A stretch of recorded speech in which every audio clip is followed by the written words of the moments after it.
Hello mga ka-chubbies! Welcome back sa akin channel. This is me again, Mary Jessedy. At kung bago ka pa lang sa akin channel, you are most welcome. So for today's vlog guys, it's gonna be an exciting topic kasi pag-uusapan natin, it's about salary and cost of living here in Dubai. So kung ikaw ay nasa Pilipinas ngayon at nagbabalak magtrabaho dito sa Dubai, at kung ikaw naman ay isang OFW na nasa ibang bansa at gustong lumipat dito sa Dubai, ang video na ito ay para sa inyo. So please keep on watching.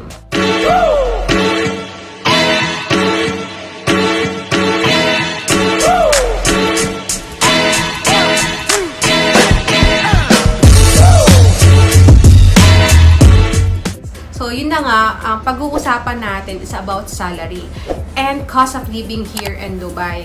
Magkano nga ba talaga ang sinasahod ng isang OFW na nagtatrabaho dito sa Dubai at magkano nga ba talaga ang cost of living? So guys, ang lahat ng babanggitin ko, disclaimer lang po, is basically based on my personal experience and personal information. And to give you an overview, I've been here in Dubai for more than 10 years now. So yun, ganun na katagal guys. So, ang tagal-tagal ko na nga, mahigit isang dekada na tayo dito. So, basically, marami na akong alam, marami na akong ideas when it comes sa salary. At the same time, sa mga cost of living amount dito sa Dubai. And I was hired through agency. So, hindi po ako tulad ng mga karamihan ng mga Filipino na nagpunta dito sa Dubai as a tourist visa and visit visa. And then, dito na sila naghanap ng trabaho.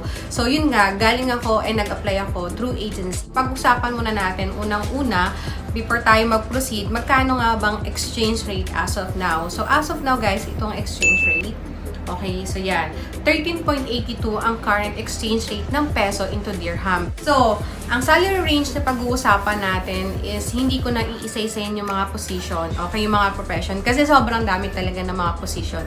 So, ikakategorize na lang natin siya, guys. So, number 1, yung salesperson. Ito yung mga cashier, customer service na nagtatrabaho sa mall. So, ang salary range po ng mga yan is naglalaro from 3,700 up to 5,000 dirhams. So, itong mga salesperson na to is basically nakakakuha ng mga incentive. So, itong incentive naman na to is basically done or designed by their management. So, pwede kasi nilang makuha yung incentive nila quarterly, monthly, semi-annual, or annually. So, normally, yun yung mga ranges nila. And then, number 2, ito naman yung mga nagtatrabaho sa hospitality. Ito yung mga nagtatrabaho sa hotel. Either butler, waiter, barista, or receptionist. Ang salary range naman nila is naglalaro from 1,500 to 2,500 up to 3,000. May mga ganong salary. Kung mapapansin nyo, bakit hindi siya ganon kalaki? It's because most of the hotels kasi here in Dubai are providing free accommodation and free transportation sa mga employees nila. Meaning, hindi na po problemahin ng mga staff nila yung pambayad nila sa bahay and even for transportation. So, number 3, ito naman yung mga nagtatrabaho sa mga hospitals, either pharmacist or nurse. So, itong mga to guys, depende kasi sa company. May mga hospital kasi dito na owned by government and private sector. So, ang mga salary range nila is maglalaro from 5,000 or 7,000 up to 15,000. So, ganun kalaki yung mga sinasahod nila. So, again, depende siya sa company. Number 4, ito naman yung construction firm. Pwede nandyan yung engineer, architect, or anything related sa construction. So, ang mga salary range po nila dyan is from 7,000 up to 15,000. So, again guys, depende ulit yan sa company. Number 5, ito naman yung mga admin job or any work related. So, ito naman guys is nagre-range from 3,500 up to 10,000. Kasi may mga admin talaga na sumasahod na mga 8,000, 10,000. And may mga admin clerk naman at admin assistant na nag-i-start lang ang salary nila from 3,500. Yun yung mga salary ng mga Pilipino dito sa Dubai. Guys, pag-usapan naman natin ang cost of living. So, ang cost of living, ito naman yung mga expenses na nilalabas o binabayaran ng mga OFW dito. So, unang-una na dyan guys, of course, yung accommodation. So, yung housing. So, dito sa Dubai guys, maraming option. Meron tayong bed space. Ito yung either 4 kayo or 5 kayo sa isang room. And then, ang binabayaran mo lang, yung space mismo, literally ng bed mo. So, ang mga price nito guys, nag-range from 650 dirhams up to 800. So, ganun yung mga range. And kung ikaw naman ay medyo may konting budget at gusto ng konting privacy, pwede mo piliin yung partition. So yung partition naman guys is basically isang kwarto siya or isang hall na dinivide siya. So depende dun sa sizes ng kwarto, 1,100 up to 2,000. At kung gusto mo naman ng mas may privacy ka, at medyo may budget ka naman, you can choose yung tinatawag nating studio flat or isang room. So, ang ranges naman po niyan is from 3,000 to 3,500 up to 4,000. So, number 2, ito naman yung DEWA. So, ano yung DEWA? Dubai Electricity and Water. So, may mga flat kasi or may mga landlords na yung bayad mo dun sa bed space mo or partition mo is included na yung DEWA, yung Dubai Electricity.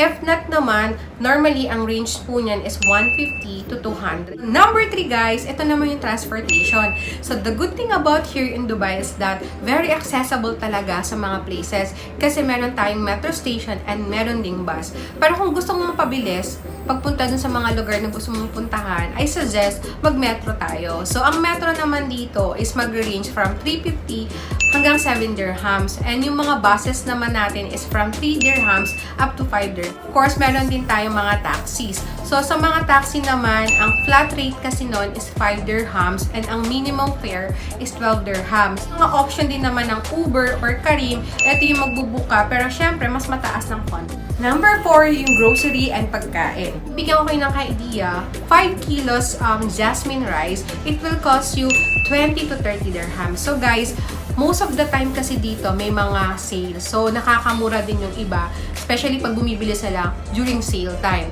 So pag-usapan natin yung mga canned goods, delata, 0.5 dirham siya or 3 dirham. So, depende. And kung ikaw naman ay seafood lovers, I suggest pumunta ka sa fish market kasi dun ka talaga makakabili ng murang-murang isda and mga seafoods. Meron namang galunggong na 10 dirhams lang per kilo. So, murang-mura. Pero kung ikaw naman ay walang time pumunta sa fish market, so sa mga grocery naman, maraming mga available na seafoods. So, basically, 500 is enough na for monthly food consumption. So, depende kasi kung ikaw naman ay palakain sa labas, so mas malaki talaga yung iaalat mong budget pagdating sa pagkain. And ang number 5 guys, yun yung tinatawag natin na mobile services. Dito kasi sa Dubai, sobrang ganda ng facility when it comes sa mga data on internet. Napakabilis kasi na internet dito sa Dubai. So, most of the time, yung mga tao nagpo-postpaid. So, yung pinakamurang postpaid amount is 100 dirhams kung saan may libre ka ng 100 minutes calls, locals or international, plus meron ka ng 4 GB to 5 GB data. So, number 6 guys, ito naman yung others or miscellaneous. So, ito naman depende sa tao kasi may mga tao talaga on a monthly basis is nag-aalat ng pera para sa kanilang personal care. So, ano-ano yung mga yon? Pwede nagpapasalon sila, nagpapa-spa, or nagpapa-facial. So, actually guys, ang cost ng mga yan dito sa Dubai, compare natin sa Pilipinas, medyo mataas talaga. Kasi example, magpagupit ka lang o yung cost ng haircut dito sa babae is range from 20 to 50 dirhams. And sa lalaki naman, nasa 10 to 20 dirhams. So, basically guys, itong miscellaneous, pwede kang mag-allot ng budget from 200 dirhams to 500 dirhams. So, yun na nga guys, na-discuss ko na nga about sa salary and cost of living dito sa Dubai. So, i-summarize natin.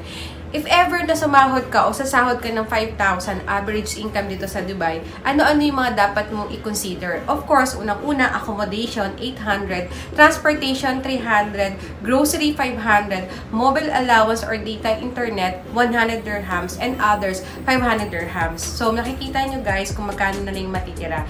So, if you're still decided na pumunta dito sa Dubai, I hope nakatulong itong video ko na to.